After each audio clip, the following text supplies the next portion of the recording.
Ibrahim Traoré, président du Burkina Faso, a créé une surprise mondiale en construisant un pont écologique en seulement 3 mois, sans utiliser d'acier ou de béton.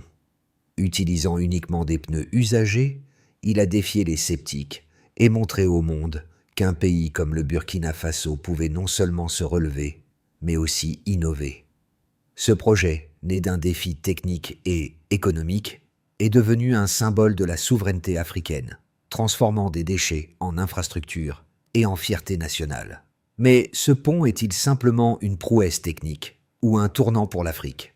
Ibrahim Traoré n'a pas simplement construit un pont, il a lancé un message. En demandant à son peuple de transformer les déchets en ressources, il a créé une nouvelle forme de dignité nationale. Ce projet ne visait pas uniquement à résoudre un problème d'infrastructure, mais à démontrer que même dans la pauvreté, un pays peut se relever par la créativité et l'autonomie. L'enjeu était de taille. Prouver au monde que le Burkina Faso pouvait non seulement produire ses propres infrastructures, mais aussi définir sa propre voie vers l'indépendance économique et politique.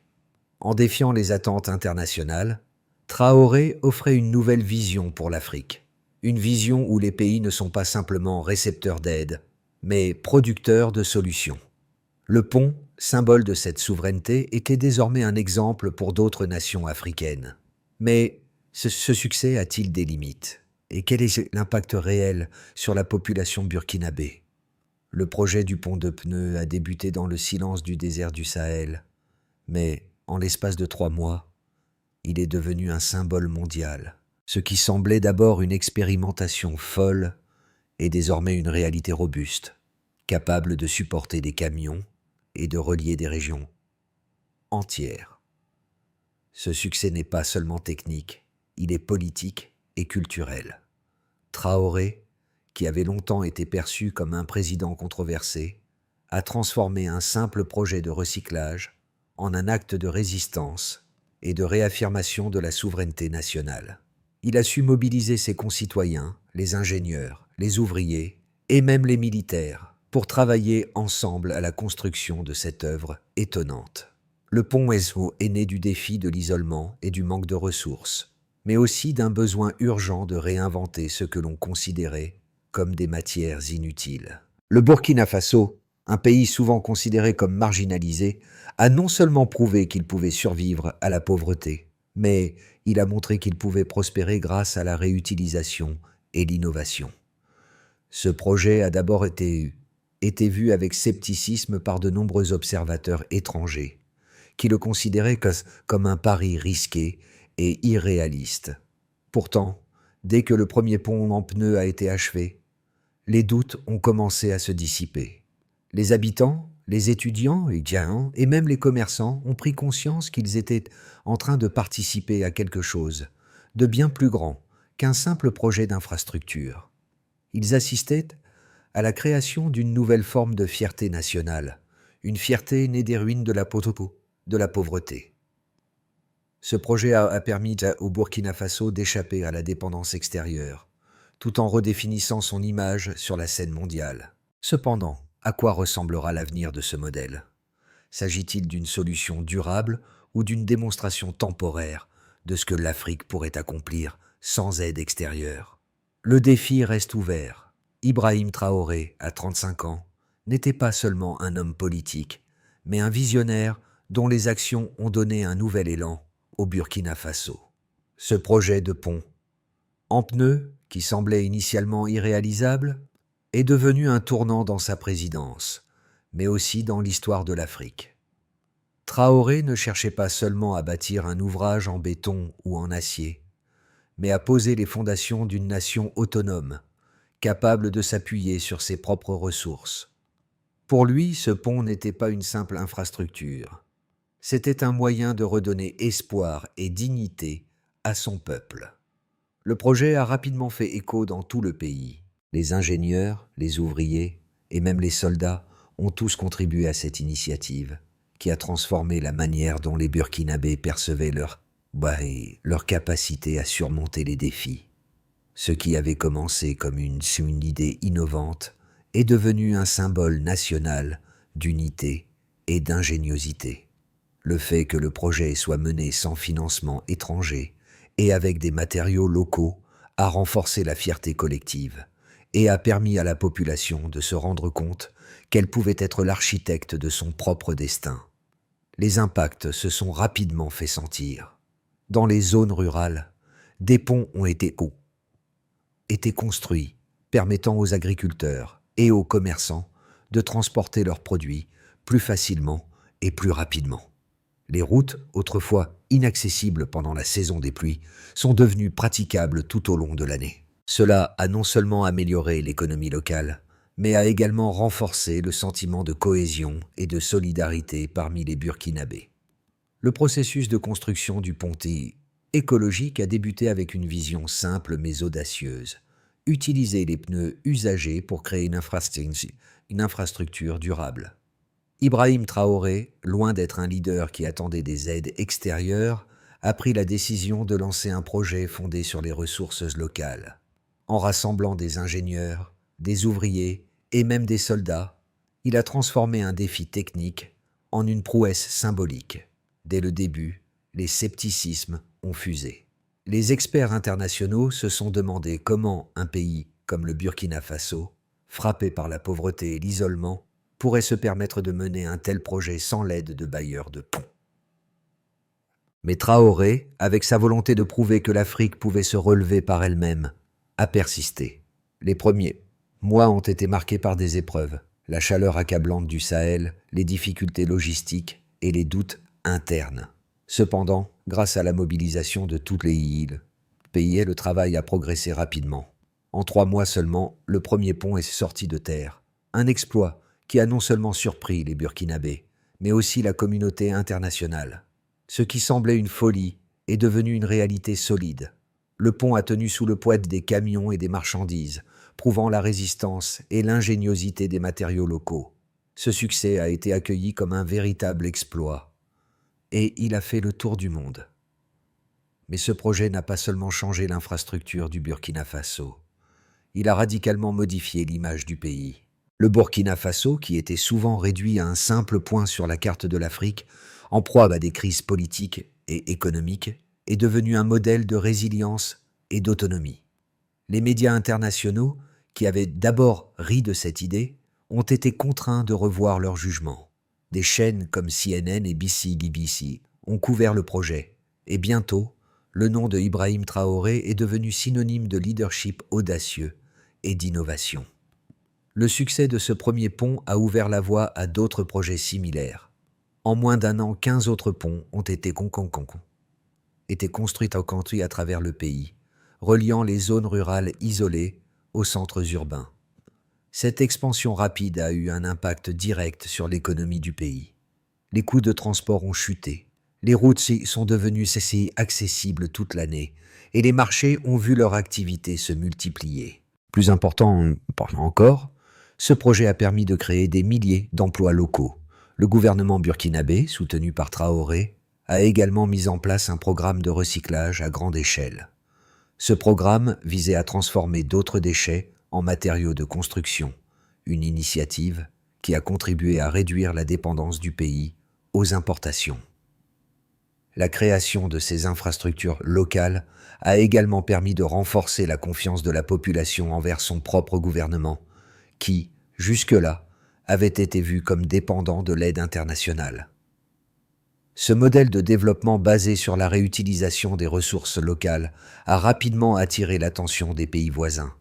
Le Ghana et le Niger ont exprimé leur intérêt pour reproduire ce modèle de recyclage et de construction écologique, faisant de ce projet une référence en matière d'innovation durable en Afrique. En quelques mois, le nom du Burkina Faso est devenu synonyme de résilience et de créativité.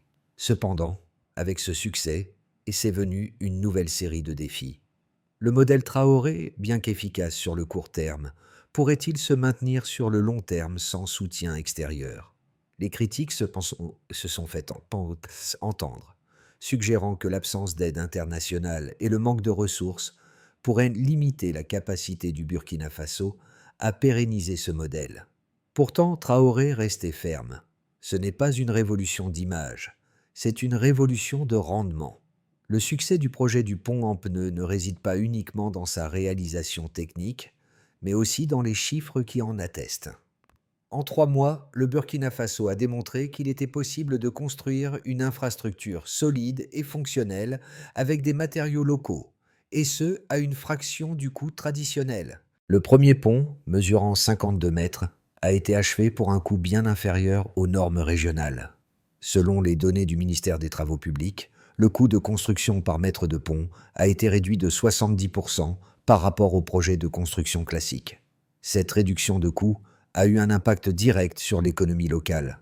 Les premières estimations indiquent que le coût moyen par mètre de pont a diminué de près de 70% par rapport au projet traditionnel réalisé avec des matériaux importés comme le ciment et l'acier.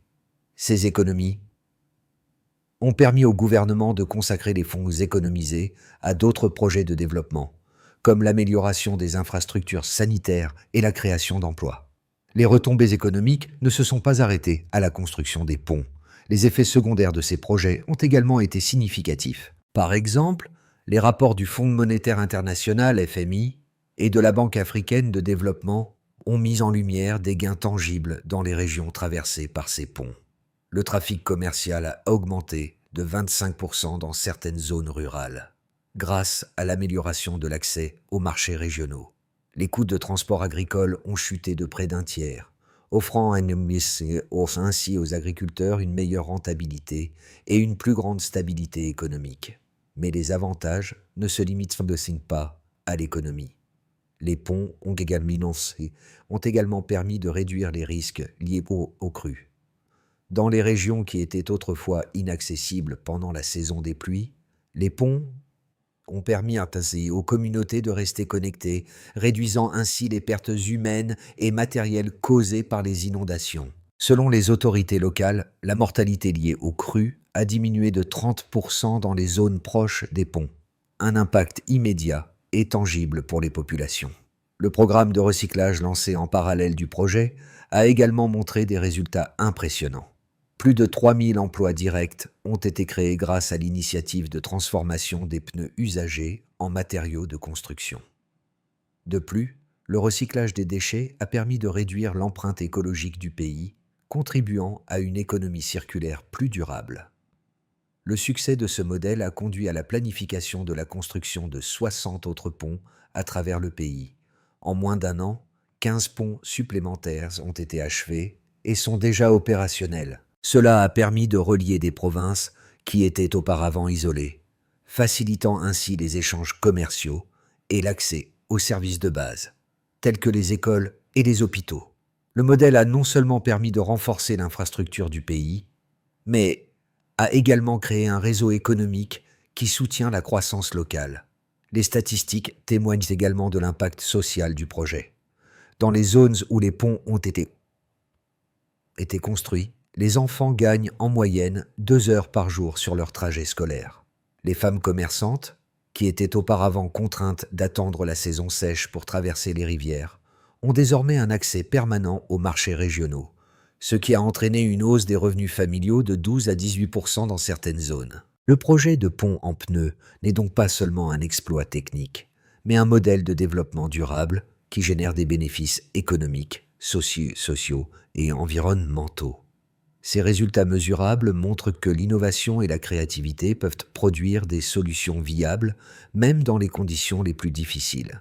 L'initiative d'Ibrahim Traoré a suscité de nombreuses discussions, tant en Afrique qu'à l'international. Alors que de nombreux experts ont salué l'ingéniosité du projet, d'autres ont émis des doutes quant à sa viabilité à long terme.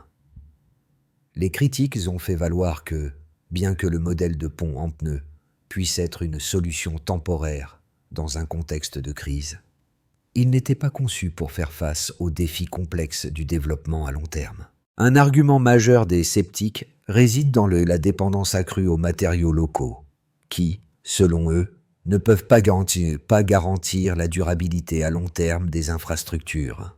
Les ponts, en dépit de leur succès initial, pourraient être sujets à une dégradation plus rapide que les structures traditionnelles en béton et en acier. En outre, certains experts estiment que le modèle de Traoré manque de transferts technologiques et d'investissements étrangers, ce qui pourrait limiter la capacité du Burkina Faso à maintenir et à étendre ce modèle d'infrastructure sans une aide externe continue. Ils affirment que la durabilité du projet repose trop sur la mobilisation locale et que l'absence de ressources financières et techniques pourrait freiner la croissance à long terme. Cependant, ces critiques ignorent l'essentiel du projet. Il s'agit avant tout d'une démonstration de la capacité d'un pays à se relever par ses propres moyens, sans attendre de solutions extérieures. En effet, la grande force du modèle Traoré réside dans sa capacité à créer des solutions d'infrastructure à faible coût et à forte valeur ajoutée locale. Le pays ne dépend pas de l'importation de matériaux coûteux, ce qui diminue les risques de corruption liés aux contrats internationaux et assure une meilleure gestion des ressources. Les défenseurs du modèle soulignent également l'impact social positif du projet. En créant des emplois locaux et en réduisant les coûts de transport, les ponts ont facilité la circulation des biens et des personnes, améliorant ainsi l'économie locale et la qualité de vie des citoyens. De plus, la réduction des risques liés aux inondations et l'amélioration des infrastructures ont permis de réduire la mortalité liée aux crues, ce qui constitue un bénéfice immédiat et tangible pour les communautés vulnérables. En fin de compte, bien que le projet de Traoré soit loin d'être exempt de défis, il représente un modèle innovant qui met l'accent sur la résilience locale et l'autosuffisance. Au lieu de chercher des solutions externes, Ibrahim Traoré a montré que même un pays avec peu de ressources peut relever de grands défis en exploitant ses propres forces et en imaginant des solutions créatives. Ce modèle n'est peut-être pas la panacée, mais il ouvre la voie à une Afrique capable de se reconstruire à partir de ses propres capacités, tout en réinventant son approche du développement durable. À mi-chemin de l'initiative, le projet d'Ibrahim Traoré a fait un tournant décisif. Ce qui avait commencé comme un pari risqué est devenu une histoire de succès, mais aussi un moment de réflexion. Les ponts en pneus ne sont pas seulement une prouesse technique, ils ont profondément transformé la perception du Burkina Faso à l'échelle mondiale. Ce pays, longtemps perçu comme dépendant des aides internationales, est désormais reconnu pour sa capacité à innover de manière indépendante. Cependant, le véritable défi reste la pérennité de ce modèle. Les ponts sont solides, mais peuvent-ils vraiment résister à l'épreuve du temps, sans les ressources que c'est nécessaire pour les entretenir? Ce succès pourrait-il être répliqué à plus grande échelle dans d'autres pays africains confrontés à des défis similaires? La question est posée. Les infrastructures écologiques sont-elles la solution à long terme ou un symbole temporaire d'autosuffisance? Ce projet a montré qu'une nouvelle approche est possible, mais il soulève aussi une question cruciale. À quoi ressemblera l'avenir du Burkina Faso et de l'Afrique si ce modèle d'innovation locale est adopté de manière plus large? Le prochain chapitre de cette histoire pourrait tout changer. Le succès du pont en pneus d'Ibrahim Traoré ne se limite pas à l'innovation technique ou au symbole de souveraineté nationale, mais s'étend à des effets si pratiques qui modifient la réalité quotidienne des Burkinabés. Dès les premiers ponts achevés, les impacts sont devenus évidents.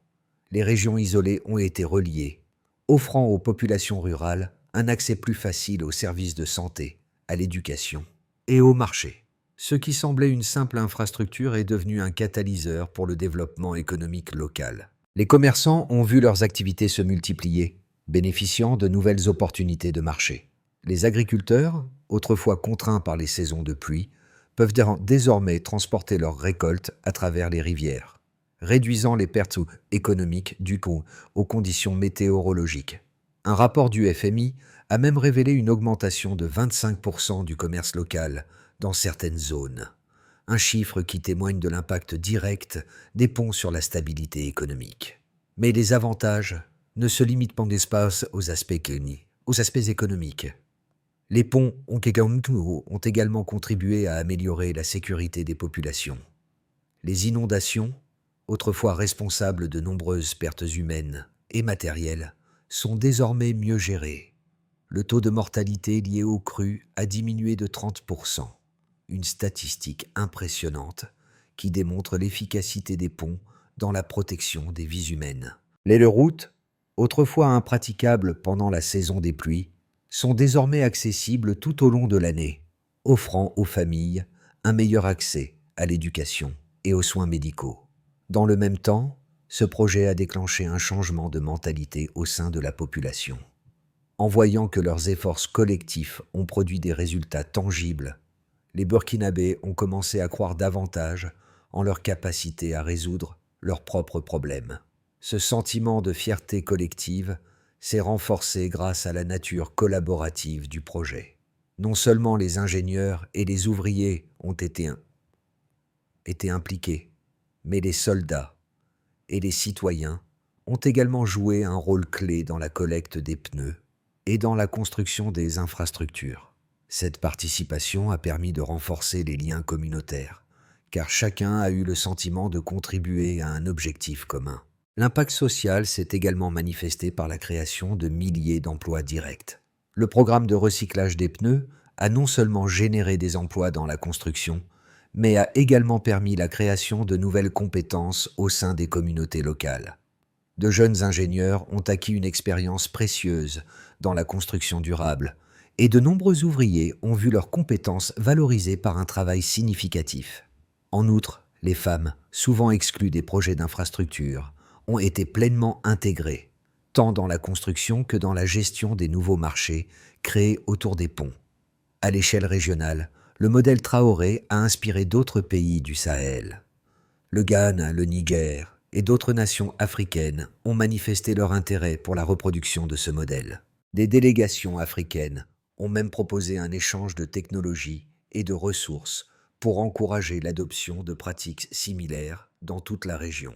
Ce projet a ainsi montré qu'une solution locale, aussi humble soit-elle, peut avoir un impact considérable au-delà des frontières nationales. Cependant, bien que les avantages de ce projet soient indéniables, les défis de la durabilité demeurent, les ressources locales sont limitées, et la capacité du Burkina Faso à maintenir ce modèle sans l'aide extérieure pourrait poser problème à long terme.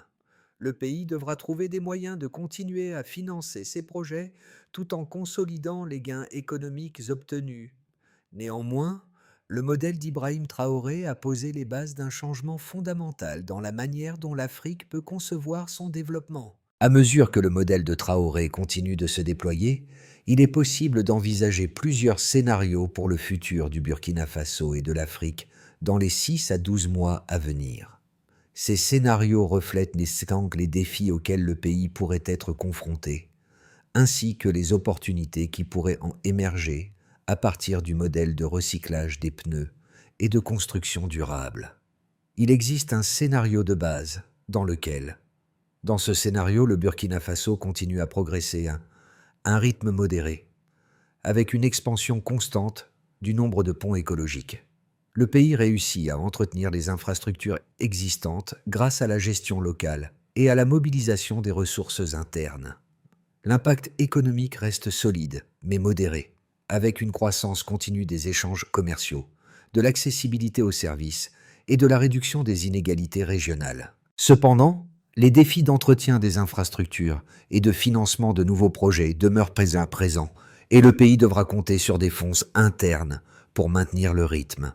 Dans un scénario optimiste, si le modèle de Traoré gagne en reconnaissance internationale et que le soutien extérieur commence à affluer, le Burkina Faso pourrait se retrouver dans une phase de forte expansion. Les gouvernements étrangers, les organisations internationales et même les entreprises privées pourraient s'intéresser à ce modèle innovant et le soutenir financièrement.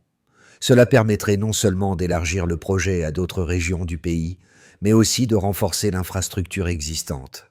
Le succès pourrait inspirer d'autres nations africaines, amplifiant ainsi l'effet domino d'une autonomie accrue et de l'adoption de solutions durables à travers le continent. Dans ce scénario, le Burkina Faso pourrait devenir un leader en matière d'infrastructures écologiques et de développement durable en Afrique. Le scénario pessimiste envisage. Ce scénario prévoit un ralentissement du développement du modèle, en raison de la pression économique, du manque de ressources financières et des critiques internes concernant la durabilité à long terme. Le projet pourrait perdre de son élan. Les défis liés à l'entretien des ponts, combinés à l'incapacité de générer des financements suffisants pour de nouveaux projets, pourraient freiner les progrès. Les tensions politiques ou des crises internes pourraient également empêcher le Burkina Faso de maintenir le cap et de reproduire le succès des premiers mois. Dans ce cas, bien que le modèle reste un exemple d'innovation, il risquerait de ne pas aboutir à une transformation systémique durable à l'échelle nationale ou régionale. Chacun de ces scénarios présente des défis, mais aussi des opportunités. La clé résidera dans la capacité du Burkina Faso à exploiter les avantages de son modèle, à adapter ses stratégies en fonction des circonstances et à rechercher des partenariats avec d'autres pays et acteurs mondiaux qui partagent une vision similaire du développement durable.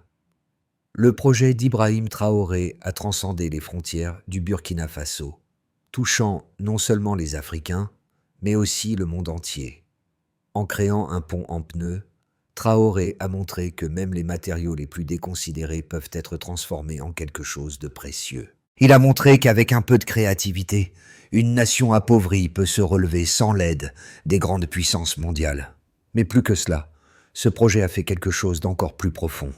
Il a donné à des millions de Burkinabés et à d'autres Africains la conviction que la dignité et l'autosuffisance ne sont pas des rêves lointains, mais des réalités possibles. Ce modèle n'est pas uniquement un exemple de construction écologique, c'est un modèle de solidarité et de résilience. Les communautés qui ont participé à la construction de ces ponts ont vu des changements tangibles dans leur quotidien. Les femmes commerçantes, qui autrefois avaient du mal à traverser les rivières pendant la saison des pluies, ont maintenant un accès facile au marché. Les enfants gagnent du temps sur leur trajet scolaire et les agriculteurs bénéficient de meilleures conditions de transport pour leurs produits. Ce n'est pas seulement un changement infrastructurel, mais un changement dans la manière dont les citoyens perçoivent leur propre pouvoir. Ibrahim Traoré a montré que l'Afrique peut être un moteur de changement. Non pas en suivant le modèle des puissances étrangères, mais en créant ses propres solutions. Le pont n'est pas seulement un exploit technique, il est le symbole d'une Afrique qui se relève par elle-même. C'est un message pour chaque nation en développement.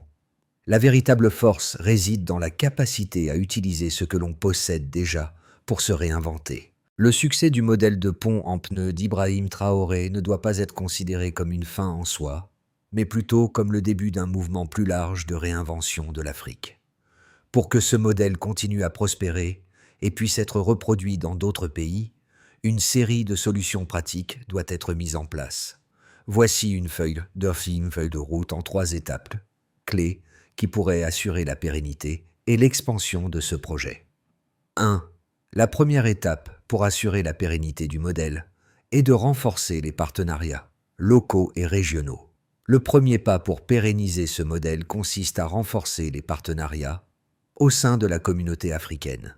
Des échanges d'expertise entre pays voisins, ainsi qu'une coopération renforcée dans le cadre de l'Union africaine, peuvent permettre une meilleure diffusion du modèle de Traoré. Les pays comme le Ghana et le Niger ont déjà exprimé leur intérêt pour le projet. En partageant les ressources et en créant des zones de recyclage communes, ces nations pourraient accélérer leur transition vers des infrastructures durables tout en réduisant les coûts. 2. Il est également crucial de former et de développer des compétences locales pour garantir la continuité des projets. Il est essentiel de former les jeunes générations à la construction durable et à la gestion des projets d'infrastructure. Des écoles d'ingénierie et des programmes de formation professionnelle doivent être établis dans toute l'Afrique, non seulement pour renforcer les compétences locales, mais aussi pour s'assurer que le continent puisse entretenir et développer ses infrastructures sans dépendre des ressources extérieures. Ces centres de formation peuvent également servir de hubs d'innovation où des solutions adaptées aux réalités africaines sont créées. 3. Il faut aussi renforcer l'investissement dans les infrastructures locales pour assurer un développement durable.